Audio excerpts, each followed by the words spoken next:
Good morning, Sally. Good morning, viewers and listeners, wherever you are. Hope you're having a good day. We are, aren't we, Sally? We totally are. Smelly Sally. And how smelly are you today, Sally? Just be honest. Well, I think I smell actually quite nice because I've had a shower and I haven't worked out yet. All right. Okay. So I've entitled today, Do Sweaty T-shirts Work? Well, I'm sure they do. But I've entitled mine Sweet or Smelly, Attract or Repel. It's your choice. Oh, I love that. I love that. So we're actually talking about smells, the sense of smell, and everything related to smell. I really actually like this topic. It opened my eyes or my nose to a lot of things. It was really interesting, actually. Mine's awful. You would know, anosmia is when you have no sense of smell, and hyposmia is when you have a minimal sense of smell. And linking in with that, of course, and I can't pronounce this properly, dysgeusia or something, which is a disorder characterised by distorted taste. And we were actually talking about this watching that SBS show where it's myth or medical, and a guy had come in with his miracle berries, and it was particularly relevant for people that had been on chemo or on some form of medication where they lost their taste, their sense of taste. And these miracle berries, they actually, for some of them, a very long number of years, had no sense of taste, and they had these magical berries, and then they got their sense of taste back, and it changed their life. Imagine you losing your sense of taste. Yeah. Well, that's all linking in with the smell. So, yeah, sense of smell. Well, and I mean, they are linked. For anybody that's ever put eye drops in, you immediately taste them. Yeah, that's proof to you that the senses are connected. Lots of the senses are connected. The eyes and ears are connected, and so on. Yeah, but I didn't realise sense of smell is the oldest sense. That came up in my research. Oldest. Oldest, yeah. Out of the whole. What do you mean oldest? That's so interesting. Well, possibly the first one, I don't know, the first thing that they've taken it back to. You would think that it would all come in with eyesight and everything else, but anyway, that's actually hearing's the first sense developed really? In the fetus. Yeah. The first cell of the organ of hearing is laid down day 6 after conception. Is that right? Day 6. And it starts operating about 16 weeks, and some up to 18 weeks. Right. But you would have felt your children move. Yeah, 16 weeks you get the flutter. Yeah. Yeah. All of them. So I'm and anyway, that's what I love doing. But the smell is really powerful, and there was an academic paper which I'll put in my blog outlining an odor awareness scale. So they asked people to rate smells as good and bad, good or bad, because these smells can lift your mood. They can change your mood. They can affect your self-esteem. They can affect your ability to socialise, of course, or not. Yeah. And they can affect your productivity. Yes, yeah. So I've had some families, I see families in my clinical practice. Yeah. I've seen some whole families who smell odd. It's not offensive, but it's just really odd. Yeah. And there are others like I had a client the other day, and she really smelled. And I just threw her aside and said, look, forgive me if I'm out of line here, but your BO is really strong today. And I'm telling you because no one else may. Yeah. I was very grateful. Because pretty tough. And she wasn't aware of it at all. Well, if they're not aware of it, of course, I think that's awesome, Harry. It's just because the sense of smell does link in with emotions and memories, right? So when you're saying that, it's making me think of other people that really smell too. And that's what I was laughing about. It wasn't about the lady. I know. And the dilemma is, what the F, should I say something or not? Sometimes you just have to walk away. Public transport is the worst. Hot, sweaty days in England. Oh, my goodness, on the trains there. On the tube. The worst experience I had, and this isn't scripted at all, it's just popped up. I was flying back from LA to Sydney, Yeah. and I was in an aisle seat, and there was this old gran in the seat next to me, Yeah. and she spent hours rearranging stuff on her seat, which navigated her posterior facing me. The stink was like very strong acetone or something. Oh, yeah, yeah, yeah. And the only way I could survive was to get the ear intake and put it straight into my nostrils. It just went on for ages. My God. Eventually she sat down and I heaved the biggest sigh of relief. Oh, man. Well, that sort of segues into something that I've found really, really interesting about the sense of smell linking into your choice of partner. Yeah. And yeah. Linking down to, through the genes, DNA, down to, I forget where it is, I've written it down, to the particular type of DNA, which is HLK or something. I've got it written in here somewhere. It's like a fingerprint, and you match a fingerprint with somebody. Absolutely. And the thing is, you're matching with somebody who's opposite to you, so it's a good match. It's not. It's really. It was so interesting, and sorry, I like to find it, but sweaty t-shirts actually work. They've done so many tests about it, and just the sense of the smell of a potential partner, and women are particularly good at it. They have more. Here it is, HLA, human leukocyte antigen, and it's a particular gene that is linking up to somebody else. Can I just pause this just for 1 second, because I've got a really important thing. Hang on. Sorry about that. Here we go. So talking about smells between people. Did you know actually the pill can upset your sense of smell? So sometimes they found in research that women, when they went off the pill, went off their partners because their sense of smell changed through the pill. Isn't that interesting? Yeah, well, I mean, gender, health, medication, age, DNA all affect smell. But for women, it's stronger, like periods often, and menopause. Yes. And of course, women's hormones interact with your sense of smell. Yeah. I really like the bit about finding partners. So we smell and taste our partner to decide if they're a match. So yes, it links in with the body odor, but we start off by kissing, and then if we think, oh, there's something in it, we'll go a bit further. I love it. Yeah, definitely. Yeah. So BO is like your social fingerprint. Yeah. I love it. Yeah.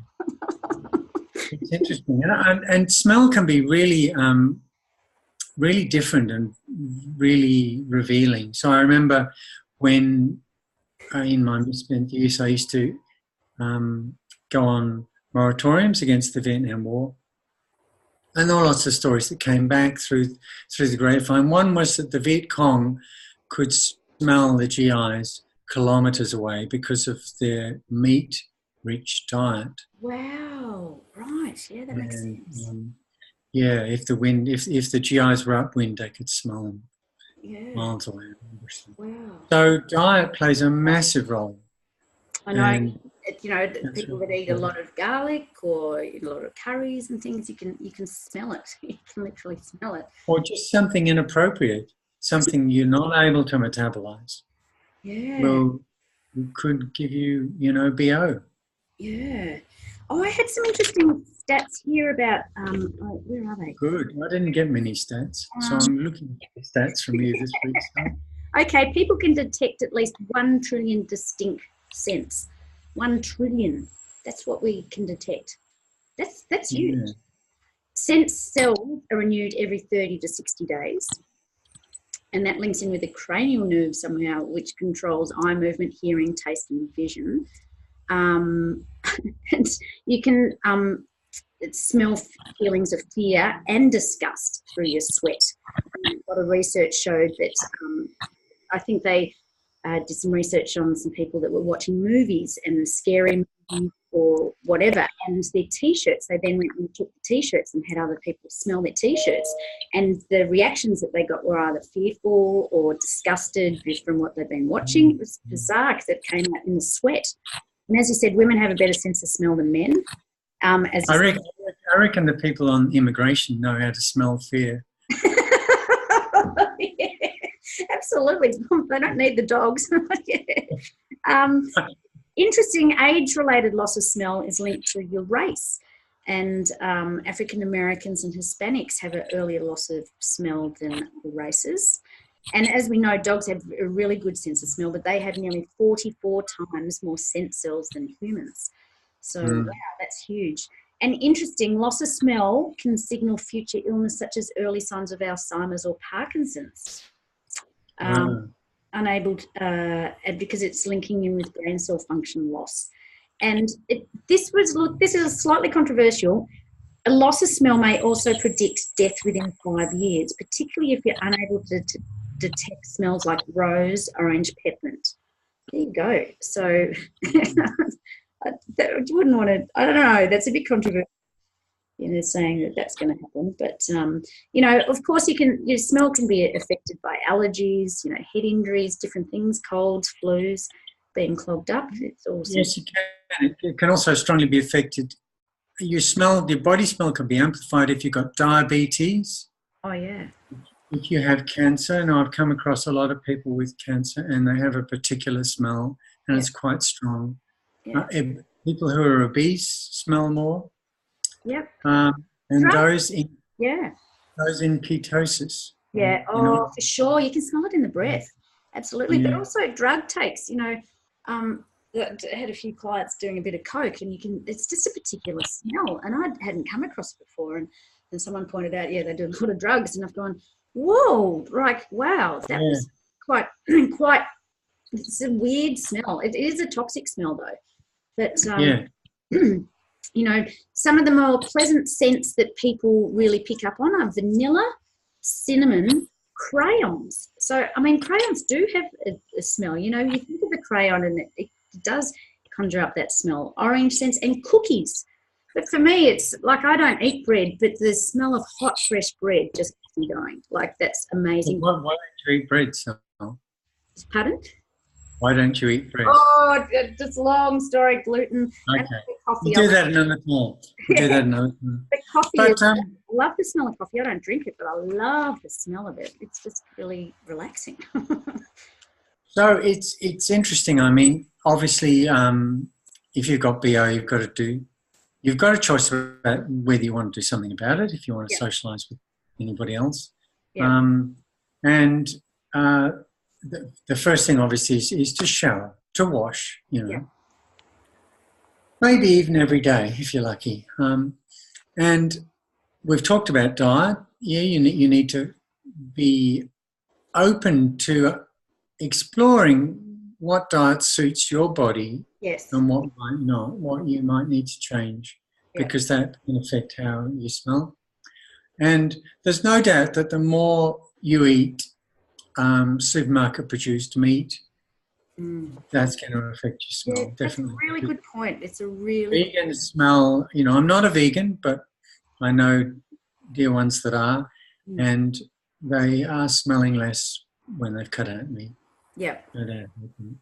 And my sense is that if you eat meat that's grown the way God would intend it, eating grass out in the fields, it's going to be better for you. It's completely different nutrient profile.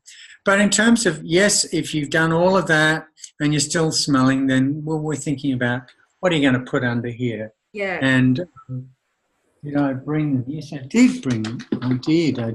Yes. Body crystal, Harry. No.